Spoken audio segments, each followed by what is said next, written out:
El conflicto de intereses y la poca experiencia de diálogo y aceptación de lo diferente dio como resultado muertes, desapariciones, apropiaciones de identidad, privaciones de libertad sin ningún tipo de derecho constitucional, además de un silencio masivo, un no te metas colectivo, un algo habrán hecho, y no pocos, si no estabas en nada raro ni te molestaban. Respuestas que hasta hoy mismo siguen rondando las charlas familiares argentinas. En el barrio había mucha participación en lo barrial, pero no había actividad política, no había unidades básicas, no había comité de los radicales, te estoy hablando del año 72. Y nosotros nos entramos a preguntar, y dijimos, pero no puede ser. Y sí había, medio escondida en las casas, mucha presencia de fotos de Perón o de Evita. La gente era peronista, nada más que no lo decía, ¿viste? Luis Baroneto, expreso político, quien además abrió los testimonios de las víctimas en el juicio por los fusilamientos en la unidad penitenciaria número 1. Luego viene la dictadura, el 24 de marzo, y el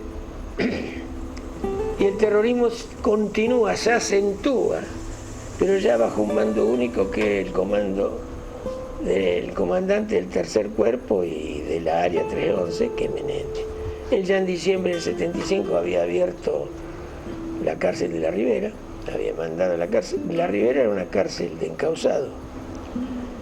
Manda a desalojar al teniente Lona, que era el que estaba el jefe. Los presos que había eran presos colimba, testigos de Jehová, esos que se negaban a hacer el servicio militar. La desalojan, la traen acá al tercer cuerpo y la comienzan a utilizar de cárcel clandestina. Rubén Arroyo es representante de los familiares del preso político Raúl Paco Bauduco en la causa UP1. Con él, y en una charla íntima, repasamos parte de la historia de nuestra Córdoba. Ya estábamos viviendo en el 76, ella desaparece un día cualquiera de esos años que ya entendimos que había cambiado absolutamente todo, ya estábamos sufriendo pérdidas de otros compañeros y nos cuidábamos mucho, perdimos mucho los contactos porque estábamos en un proceso para adentro, de repliegue, de cuidarnos, de no saber qué hacer. En este lugar, dedicado hoy a la memoria, conversamos con Graciela y Fernando, familiares de desaparecidos en la ciudad de Río Tercero. Y bueno, de un día para otro se produjo la noticia terrible de que le tocó. Fue todo un operativo, mi cuñado primero, que a él nos entregan el cadáver acribillado, mi hermana desaparecida del departamento y habiendo dejado su hijita de 3 años y papá, que se lo llevaron desde acá, desde Río Tercero, en un grupo de tarea que actuó coordinadamente para llevar a cabo esa situación. 8 años tenía. Sí, 8 años empieza la historia de la desaparición de Tito. Ahí empieza el cambio, el antes y el después. Yo tengo una diferencia en años de 15 años con él, por lo tanto yo diría que había una conexión especial, por lo menos era lo que yo sentía, será por la misma diferencia de edad, un afecto muy grande por él. Y el tema que yo me acuerdo perfectamente de estar esperándolo siempre, desde niño, ¿no? Él estuvo siempre mucho tiempo fuera de casa por temas de estudio y demás. Y bueno, el recuerdo de esperar lo que llegara, ¿no? Una cuestión afectiva que nos unía mucho. Yo recojo a mi sobrina, pasa toda la noche solita en el departamento, recojo a mi sobrina el día siguiente y ahí empieza toda una nueva etapa de búsqueda desesperada. Y bueno, que a través de los años fueron respondiéndose por sí misma que nunca iban a volver.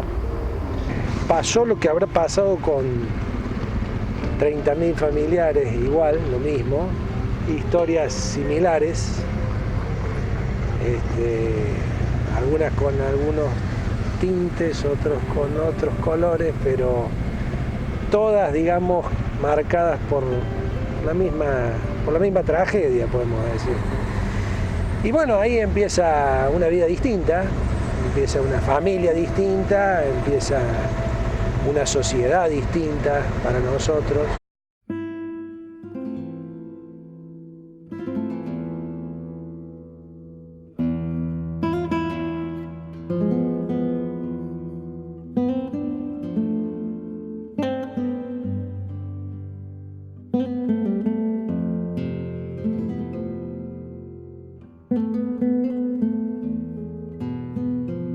Estamos en lo que fue el ex centro clandestino de detención, tortura y exterminio La Perla.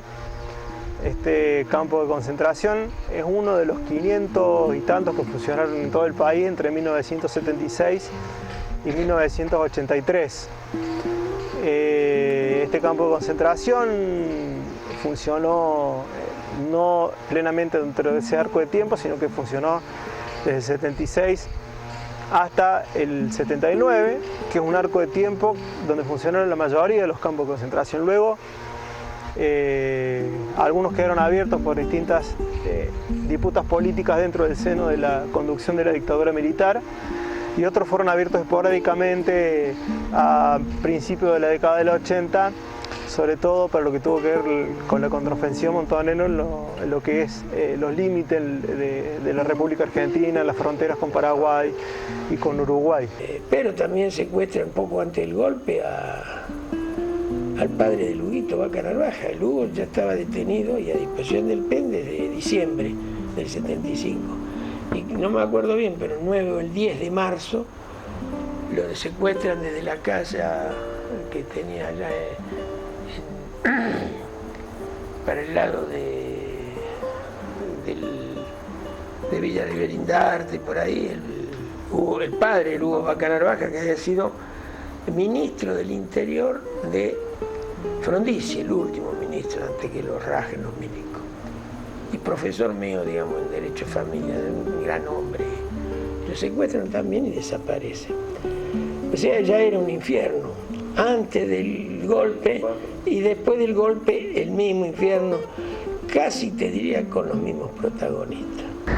Pero bueno, las cuestiones que se vivieron en ese momento, de parte del entorno familiar, ¿no es cierto? Estaban los familiares que estaban, los familiares que no estaban, los amigos que estaban, los que no estaban, y gran parte de la sociedad que estaba ausente. Por La Perla pasaron entre 2.300 y 2.500 personas. Nosotros sabemos eso por testimonio de los sobrevivientes, que es básicamente la forma en que hemos reconstruido la historia de este lugar. Las palabras de las personas que lograron sobrevivir y dar testimonio son lo que nos permite reconstruir una parte, no toda, hacer un relato sobre lo que sucedió acá en La Perla. Y este punto nosotros lo tenemos marcado porque es de suma importancia para las personas que lograron sobrevivir aquí. Acá no se ve ninguna construcción, pero acá estacionaba el camión o el automóvil que traía ya desde Córdoba amedrentado, golpeado y vendado a las personas secuestradas de Córdoba. Los relatos más o menos generalmente dicen en su gran mayoría lo mismo. Fui secuestrado en Córdoba, en la vía pública, o en mi casa, o en el lugar de trabajo. Me vendaron, me subieron en automóvil. En el automóvil empecé a recibir golpes, o sea, ya venían siendo torturados arriba de los automóviles. Yo sentía que daba vuelta por Córdoba. Esto pueden ser dos cosas: desorientar a la persona o que el automóvil estaba buscando la salida para llegar acá a La Perla.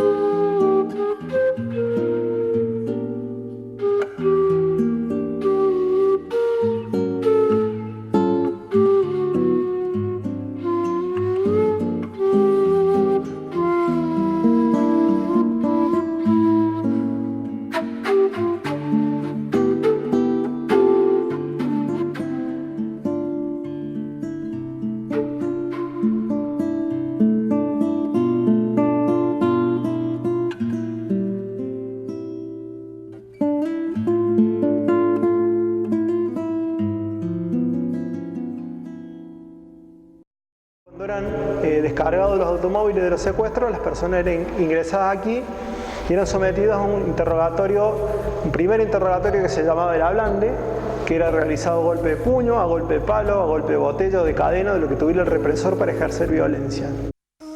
Luego de darme una paliza, pude conseguir una hoja de afeitar que había olvidado sobre el escritorio e intenté cortarme las venas.